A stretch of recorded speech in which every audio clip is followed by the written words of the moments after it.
joining me is Ed Milliband, the Shadow Business and Energy Secretary. Mr. Milliband, is any deal better than no deal?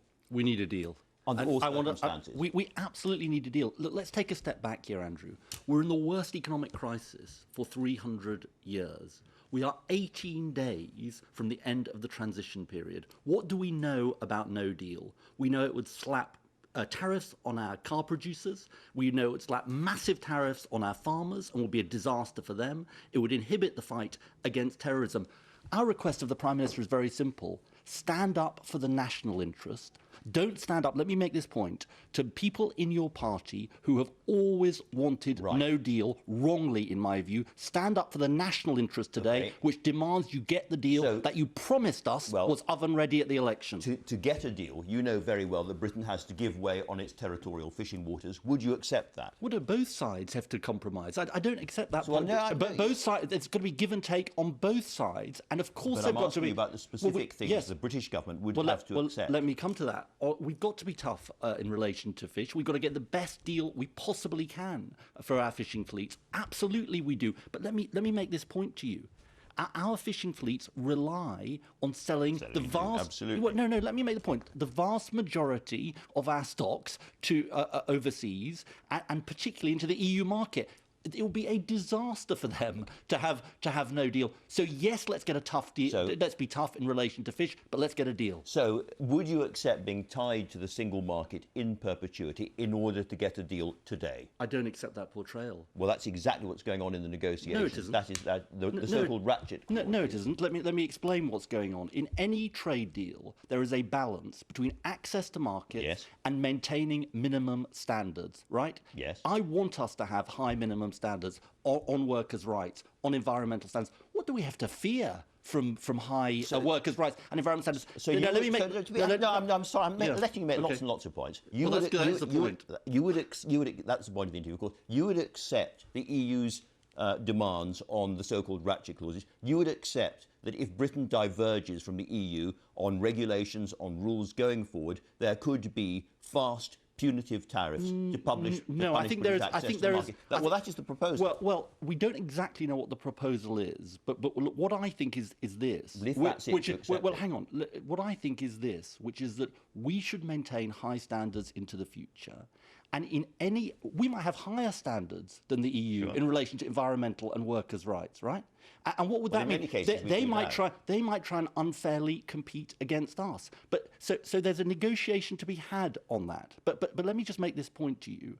What the government seems to be saying is we are willing to accept no deal, which would mean tariffs across the board because of some future theoretical threat, maybe sometime in the future, to have tariffs in relation to some products. Now, that makes no sense at all. That's like saying, I'm worried that my roof is going to leak in 5 years' time, so let's bulldoze the house now. I say no deal is a disastrous outcome for the country. It's not a wonderful outcome, and it's a disgrace, frankly, that Boris Johnson said it. To be absolutely clear, if Boris Johnson comes to the House of Commons next week with a deal, he can guarantee Labour support in the Commons. Well, look at the detail. No. You just said no deal is the worst possible outcome. Therefore, if a deal comes back, you must vote for it. We've said we're minded to support it, but obviously, the one thing I have to say about Boris Johnson, it's not mealy-mouthed. The one thing we can say about Boris Johnson, he talks out both sides of his mouth. This is a man who said at the general election he went to Nissan in Sunderland.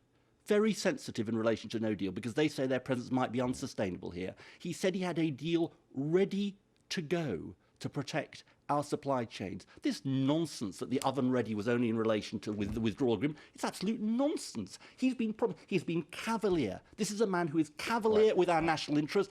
And frankly, Andrew, he is playing Russian roulette with the jobs and livelihoods of people up and down the country. How dare he say it would be a wonderful outcome when we know the impact on our farmers? The specific comment about the oven-ready deal was with the withdrawal agreement. He then added to it bits of the trade agreement as well. He said to Nissan... I'm sorry. No, I'm going to correct you on this. He went to Nissan a year ago on the 10th of December. I've watched it myself many times. Well, good. And he said, ready to go. He said, ready to go. He said to those workers there he had a deal ready to go. Well, where is the deal? But I think this is ideological. I think it's ideological, Andrew, this. You see, I think people have to understand this. This is about the vision of the country we have in the future.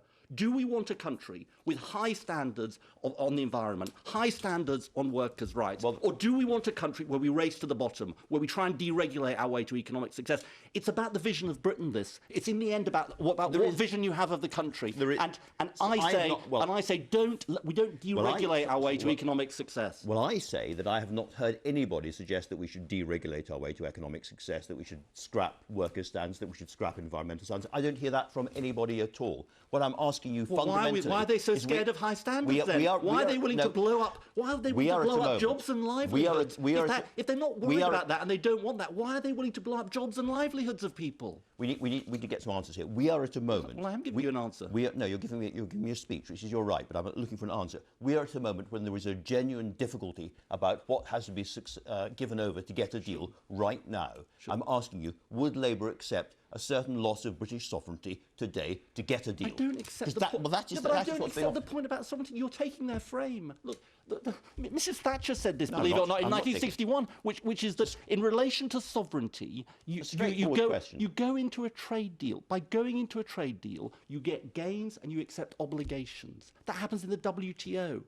That happens in NATO, frankly. Of course it does. But at this point, I don't accept the sovereignty argument. The sovereignty we have is whether to go into the trade deal or not, Andrew. There is a trade deal to be done, and to do the deal, Britain has to surrender certain things. That is absolutely clear. We get rights and obligations, Absolutely. We get rights and obligations. On fishing and on rules and regulations, the so-called Ratchet Clause, there is a choice to be done. The Prime Minister has to make that choice today. And I'm only putting it to you that the Labour Party, in that position, would have to make the same kind of choice. And you seem to be wanting to have your cake, as it were, and eat it. No, I'd say negotiate a tough deal in relation to fish. Make sure the level playing field provisions are fair.